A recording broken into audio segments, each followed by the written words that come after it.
Let's get this straight. I want you as a man to understand, and I also want you as a woman to acknowledge that every man has the ability to cheat. Let me rephrase that. Every human being has the ability to cheat. Do you know why? It is in the human nature to desire adventure. And for so many people, cheating is like an adventure, doing something new.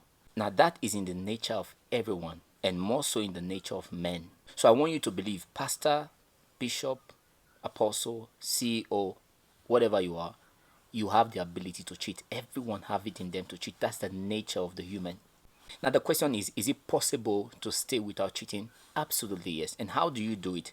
Now because you realize that you have the ability to cheat, there are certain steps you begin to take. There are certain things you now put in place to tame that nature of cheating that you know that is in everyone. You begin to set boundaries. You begin to discipline yourself.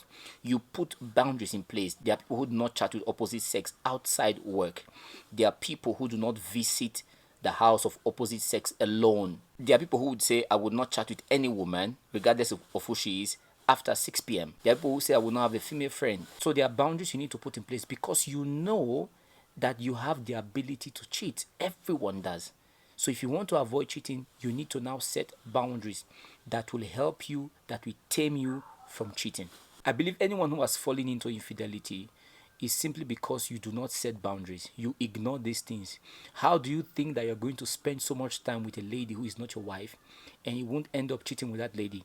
And how do you think that you're going to talk to a guy who is not your husband and you won't end up having feelings for that guy? Not wanting to cheat is not just a desire, it's work. It's a lot of work that you need to put in. You need to be principled. You need to set boundaries.